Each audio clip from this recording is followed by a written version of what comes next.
everybody, welcome to Bored Online, Bored Offline. Today we've got a quick video for you to teach you how to use the Ignorance is Bliss expansion for Euphoria. So this is a small little expansion that adds a pretty decent amount of content. It adds new recruits, completely replaces the old recruit deck, completely replaces the old market deck, and then there's a few additional things as well. Also, if you think this is something you might be interested in having, be sure to check the description below for a link to purchase Ignorance is Bliss. Also in the description below, links to help support the channel in other ways.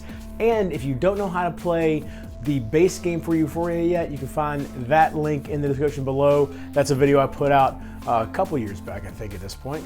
Hey everybody, also real quick before we get to the rest of the video, just wanted to let you know that we do have a contest going on right now. It's gonna be going on until June 17th to give away one of these t-shirts. Not just this t-shirt, there's also a t-shirt very similar without the lettering, still have Bored Cthulhu on there, lots of different colors.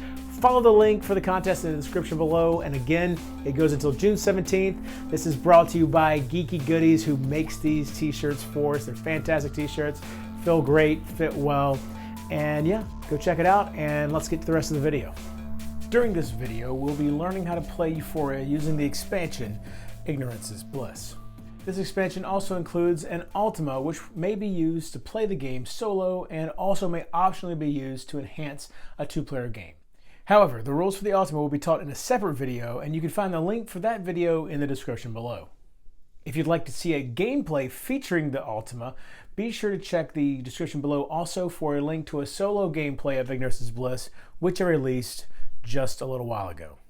Also, if you don't know how to play the base game already, in the description below you can find a link to my How to Play Euphoria Build a Better Dystopia video. The first time players use this expansion, they will need to place the 3 tunnel stickers on the Euphoria game board here, here, and here. If the copy the players are using is one of the original Kickstarter copies with the double-sided board, they will also have stickers to place on that side. Players will perform setup as in the original game with a few small changes. This player aid card is placed over the key box if present. Each player receives a player mat in their color to organize their components. Authority tokens, commodities, and resources are all kept on this board. And morale and knowledge are now tracked on these player boards instead of on the main board. And of course, there's a spot to keep your workers. Players must decide to use either the new set of markets and recruits or the original set of markets and recruits. It's very important that players don't mix these components. Obviously, for this video, we'll be discussing the new set. Included with the new recruits are these 6 Factionless recruits. I'll explain them in detail shortly. For now, it's just important to know that when the players are dealt their 4 recruit cards during setup, if a player is dealt more than 1 Factionless recruit, she must discard the Factionless recruit of her choice and draw a new recruit to replace it. The player would repeat this process until she had only 1 Factionless recruit in her 4 cards. If the player selects a Factionless recruit to be one of her initial starting recruits, the Factionless recruit must be the one that starts active. Whether the players choose to use the new or the original recruits, there is now a rule intended to assist players who find themselves at a disadvantage. Once the players have simultaneously revealed their active recruits, they now identify which faction or factions have the most active recruits. This is the majority faction. Any player whose active recruit is not in the majority faction or factions immediately gains 2 commodities of their choice as a starting bonus. So let's say we had a 6-player game and these are the 6 active recruits, 1 for each player in that game. You can see there are 3 Icarites, 2 Euphorians, and 1 Subterran, so the Icarites are the majority faction. Therefore, these 3 players would each gain 2 commodities of their choice. The Antiques Bazaar is only used if players choose to play with the new recruits and markets. To set it up, players place the Antiques Bazaar near the game board. They then shuffle the deck of artifact cards and place it next to the left of the 2 commodity space seen here. Players should be sure to leave room for a discard pile on the right side of the board. Next, drawing from the top of the deck, 1 artifact card is placed in each of the 4 spaces.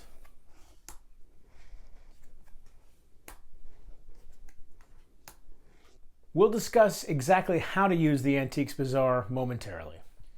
During setup, place the minor meeple on the space with the number corresponding to the number of players. So in a 5 to 6 player game, the minor meeple would start here. In a 4 player game, he'd start here, a 3 player game, and a 2 player game.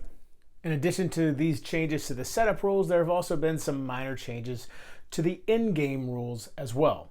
These should be used regardless of what expansion components, if any, the players are using.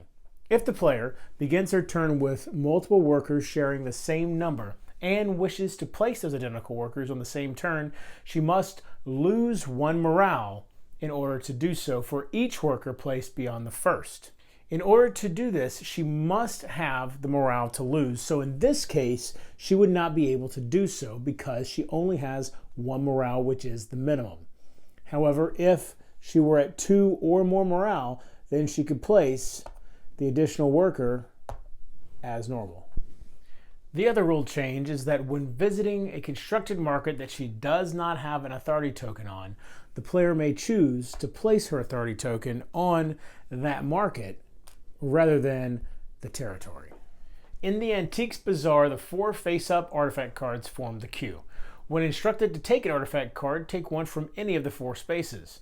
The card in the far right space is free, while the cost of the others is shown below that artifact card.